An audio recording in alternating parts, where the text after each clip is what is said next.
it's Eric Pappenfuss. It's Friday, so it must be a buy day. It's a beautiful day. We're getting ready for the Harrisburg Book Festival. I've been over here at the Collectibles building, and I was inspired today, Olivia, to talk a little bit about book plates.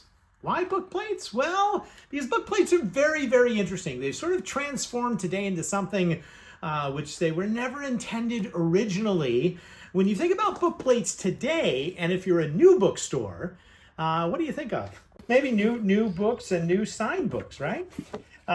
We get new books all the time, and if you put a signed book plate in the front of the book, you can probably ask double what it would normally go for, or you can at least make it sell at full price when it couldn't otherwise sell. It's one of the ways that new bookstores like Midtown Scholar are able to distinguish themselves from sort of other online bookstores. It makes a book sort of unique. I brought some examples from the store next door. Look, there's Madeline Miller. You put a copy of Madeline Miller's book plate in the front, signed by her, and suddenly Cersei becomes incredibly valuable.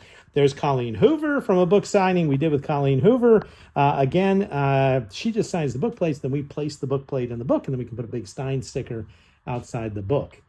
Seems pretty cool, right? Mm-hmm. Do you have any idea who that is? Can you guess? We're playing a game now. I have no clue. That is Jonathan Van Ness of Queer Eye. Oh, okay. And how about that famous author that we've had several times? Jack Carr. That's Jack Carr. Yes, you can tell because of all the violence going on.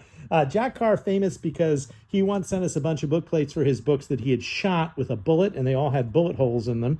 And then we put them in the book, and then we had a whole bunch of people return them saying that we'd sent them defective book plates. And we had to explain, no, they're not defective. That's what makes it so special. But anyhow, that's what you think of, I think, if you're a new bookstore and you talk about modern book plates, you talk about book plates actually adding value. Now, historically, until like the last 20 years, that really hasn't been the case. If you get books with book plates, you're usually thinking ex-library, sort of ugly. It's affecting the value negatively. It's no longer collectible. You don't even want to pick up those books at sales because the value's been devalued by the book plate. But if you go back a little bit further, back to the turn of the century, the turn of the 20th century, in the early 1900s, book plates were really an art. They were an art of great design, and you had all the great designers making book plates. It was sort of like the cover art of books. Look at the wall behind you. The same era of great cover art bindings also produced some of the great designs for book plates. And look, we have actual examples of type over here at the bookstore, and this is cool. This is an example of a book plate that an institution would have commissioned, had designed. In this case, let me show you what it looks like if I were to print it. It's reversed there, but there you go. If we were to take it and do that, we get a copy of the book plate, but this is for a library. It says ex libris. Ex libris is a term that's sometimes used for book plates, and is rather nice. A natural setting with a farm and a tree, but you could do it again and again and again, constantly printing book plates. And it was customary at the time to collect book plates. And if you go to our print room in the main Midtown Scholar, you can buy at Robinson's Rare Books and Prints examples of great 19th century book plates that we sell just as art, just as artwork removed from the books. It was at this era of the turn of the century where you have all these great people collecting and trading book plates. And I found an interesting one in our collection I thought I'd show you that sort of works for this. Now, this is a book on fishing. As a book on fishing, it's not particularly great. Might be worth $50. But the book plate... the book plate is a really just beautiful book plate. Look, it says ex libris. What type of profession do you think had this book? You don't know who Francis Wilson was, but who do you think Francis Wilson was based on his book plate, Olivia? Some sort of idea? Jokester. Okay, well, he had a sense of humor, but he was an actor. He was a great actor, and he lived at a place near Philly called The Orchard, and he's very famous for founding Actors Equity, which is sort of cool. And he was a great collector of book plates. So see all the books in the book plate? He's reading them, and he's checking out the book plates, and he's making a great sort of collection. So book plates, pretty cool things. But our topic for today, I want to go back even 200 or 150 years before that. I want to talk about early American book plates. It's a sort of passion that I have, and it's something that I'm always looking for in books. So remember the Ben Franklin book that we had a couple weeks ago? We talked about the book plate there and the ownership, but we have an awful lot of books here at the Scholar that have really interesting book plates in them. And I had this fascinating thing happen, which is from two different sources. I got two books with the same book plate. Let's look at the really nice copy of the book. And you'll see this beautiful colonial American book plate of Dr. John Jeffries. Now, you probably never heard of Dr. John Jeffries, but in colonial America, he was a big deal. He was a witness for the defense of the Boston Massacre. He was a doctor, and he defended one of the Americans who was shot at the massacre. But then he became the chief doctor, basically, for the British occupying forces in Boston. He was a loyalist, and he is known, among other things, of having identified the body of General Warren at the Battle of Bunker Hill.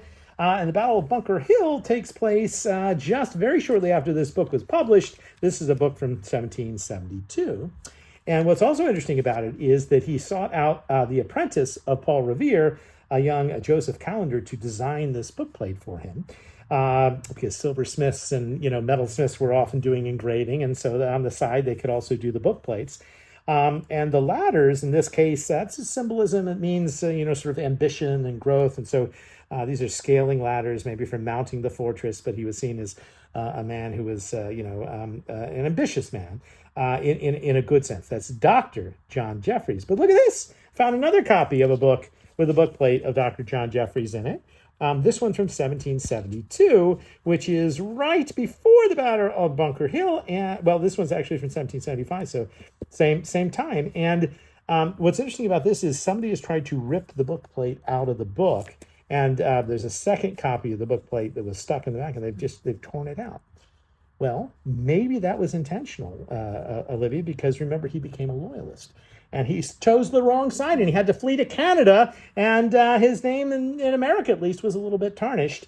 And so maybe somebody was trying to remove remnants. Maybe this white person was trying to remove remnants of the colonial books. These also might have been books that he left behind in Boston when he was forced to flee to Canada and then back to England. Eventually, after the war, all is forgiven. Jeffries comes back and raises his family back in Boston. But there's a time when he's considered a traitor. So that is an early American colonial book plate, to be contrasted with the other type of book plate that was available at the time, which was the British book plate, which might be imported if you were wealthy enough to have one, usually from a place in England. And I've got a really cool one here. Found this book in a house in Baltimore, Olivia, and this book has the book plate of Charles Carroll of Carrollton, who, among other things, was the longest living surviving signer of the Declaration of Independence. He signed the Declaration of Independence from Maryland, but he is known to have ordered this book plate while he was in school in England. So he's studying to be a lawyer. Well, he got the some sort of classic early 17th century law book. And then in English style, you have, it's just a little bit grander, a little more opulent than the American style, but you can begin to sort of see the difference. I want to talk about the American style, and I want to show you one other really cool book plate. This one is an early national book plate, not a colonial book plate, but we know who basically designed the book and who made the book plate and who owned the book, and that is the Reverend Jonathan Fisher of Blue Hill, Maine. I don't know if you ever heard of Jonathan Fisher, but he was a very famous polymath of the time. He was sort of a Renaissance man. He did all sorts of things in early national America. This book, as a book, is not all that valuable. It's the religious tradesmen, or serious hints of advice for the tradesmen, and he was a reverend, and so this would be good advice. You could learn about various things to teach your congregation in the early national period, in early national Maine. But what's interesting is that he liked to bind his own books and make his own book plates. And this is an engraving signed by Jonathan Fisher himself for the Blue Hill Library. I sent this to the Jonathan Fisher House in Blue Hill, Maine, and they had seen some other examples of that. They had them in their collection of this book plate, but he didn't do too many, but he printed them all himself. And you can see a very American style, a slightly different style than Boston. This is a more provincial style for Maine. And know thyself, the motto of the Blue Hill Library, which is pretty cool. A book like that is probably worth more than the book. So it takes the value of a book. Same thing with the Jeffries book plate. It takes the value of a book from being, not a very interesting book, maybe worth $25, $30, to being worth a few $100, because it has an original work of art, an original impression, like an engraving. This was actually pressed and engraved by Jonathan Fisher himself, who engraved it. Isn't that cool? All right, and we're going to end with a funny book. And I thought, well, let's end with a funny early American book plate, right? Who needs a book when you can do a book plate? Did you know the book plates can also be funny? No. Well, they can be a little bit, and that was relatively common. So this is another Massachusetts binding from the same period, early national. I'll show you the book before I show you the book plate. This is just a French grammar. It's pretty much the exact same time. But the gentleman who owned it, his last name was Cannon. So if your last name was Cannon, what would you do? What would you put on your book plate? You'd go all out with the symbolism. I just love it. Philip A. Cannon. Look at that. He's got a cannon. He's got a soldier shooting the cannon. He's got a mortar with a cannonball leaping out of the top of this book plate. I thought that was a funny and great early American book plate, also from the early national period, and one that shows that the symbolism can be amusing as much as it can be symbolic of virtue and other things like Jeffreys's ladders.